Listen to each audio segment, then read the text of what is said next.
ഈശോയിൽ ഏറ്റവും സ്നേഹമുള്ളവരെ, ഇന്ന് പെസഹ വ്യാഴാഴ്ച.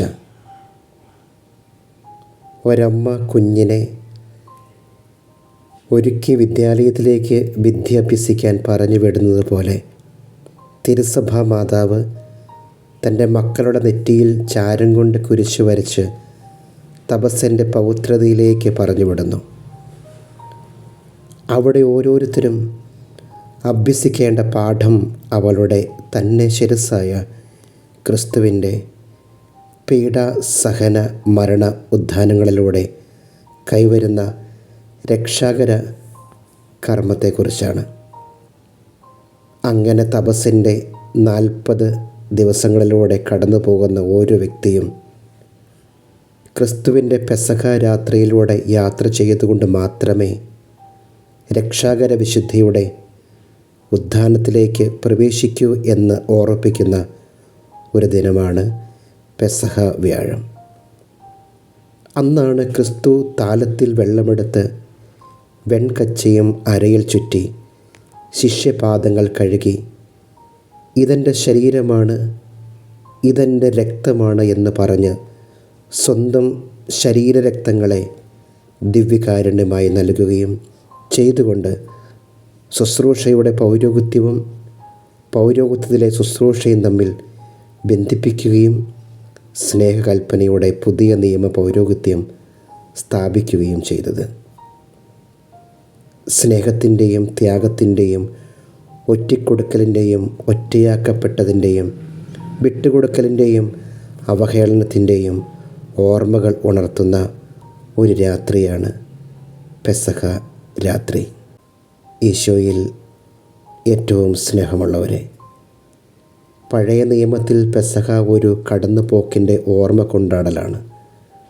അടിമത്തത്തിൽ നിന്ന് സ്വാതന്ത്ര്യത്തിലേക്കുള്ള കടന്നുപോക്കിൻ്റെ ഓർമ്മ.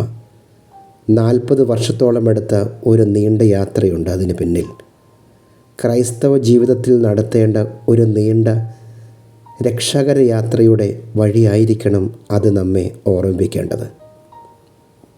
അതിൽ നമ്മുടെ അനുദിന ജീവിതത്തിൻ്റെ വിജയവും പരാജയങ്ങളുമുണ്ട്, മുന്നേറ്റങ്ങളും തുടർന്ന് വീഴലുകളുമുണ്ട്. ഗുരുവായ യേശു തൻ്റെ പ്രസംഗപീഠത്തിൽ നിന്നുള്ള പ്രഭാഷണത്തേക്കാൾ പ്രവൃത്തിയിലൂടെയുള്ള പാഠം പരിചയപ്പെടുത്തുകയായിരുന്നു പാദക്ഷാളനത്തിൽ. മോശയും ഏലിയായും വണങ്ങി നിന്ന് ശ്രവിച്ച ഗുരുവിൻ്റെ വിചിത്രമായ പാഠം പത്രോസിനെ വല്ലാതെ വിഷമിപ്പിച്ചു. കസേരയിൽ നിന്നുള്ള ഈ ഇറക്കം പ്രതിഫലിക്കുന്ന അപകട സാധ്യതകൾ ഒരുപക്ഷെ പത്രോസിന് പിടികിട്ടിയിരുന്നില്ല. എന്നിരിക്കലും ഗുരു തൻ്റെ പാദം കഴുകുന്നത് അനുവദിക്കാൻ പത്രോസ് മടിച്ചു. തന്നെ പങ്കെടുപ്പിക്കാത്ത ഒരു തലവും ശിഷ്യൻ്റെ ജീവിതത്തിൽ ഉണ്ടാവരുതെന്ന് ഗുരുവിൻ്റെ മനസ്സിലുണ്ടായിരുന്നു. ശിഷ്യൻ്റെ എല്ലാ തലങ്ങളിലുമുള്ള രക്ഷ ഗുരുവിൻ്റെ ദൗത്യവും ഗുരുവിനോടുള്ള തുറവ് ശിഷ്യത്വത്തിൻ്റെ ധർമ്മവുമാകുന്നു. ഒരു ശിഷ്യൻ്റെ രക്ഷ ഉറപ്പാക്കാൻ അപകട മേഖലകളെ തിരിച്ചറിയാൻ മുന്നറിയിപ്പ് നൽകുന്ന ഗുരുവിനെയും കാണാം. നീ സൂക്ഷിക്കേണ്ട തലങ്ങളുണ്ടെന്ന് പത്രോസിനോടും കൂദാശ ചെയ്ത് അപ്പവും വീഞ്ഞും വിളമ്പി ഒറ്റുകാരനാകാനിരുന്ന യൂദാസിനോടും പറഞ്ഞും പ്രവർത്തിച്ചും യേശു കാണിച്ചത് ഇനിയും വൈകിയിട്ടില്ല, രക്ഷപ്പെടാൻ സമയമുണ്ടെന്ന മുന്നറിയിപ്പുകൾ ആയിരുന്നു. പ്രിയപ്പെട്ടവരെ, വീഴാതെ കാക്കാനും വീണാൽ താങ്ങാനും വീണടുത്ത് നിന്ന് പിടിച്ചെഴുന്നേൽപ്പിക്കാനും യേശു സ്ഥാപിച്ച പൗരോഹിത്യത്തിൻ്റെ മഹത്വ തലങ്ങളിലെല്ലാം ഇതിൽ പങ്കുചേരുന്ന ക്രൈസ്തവനും പ്രത്യേക ദൗത്യം ഏറ്റെടുത്ത പുരോഹിതനും വിളിക്കപ്പെട്ട പ്രേക്ഷിതത്വം ഇതാണ്. നമുക്ക് പ്രാർത്ഥിക്കാം, ഒരുമിച്ചിരിക്കാം, പങ്കുവയ്ക്കാം, ബലിയർപ്പിക്കാം, ബലിവസ്തുവും ബലി അർപ്പകരുമാകാം. നല്ല പെസഹ ദിനങ്ങൾ, ഉയർപ്പിലേക്കുള്ള വഴിയാത്രകൾ.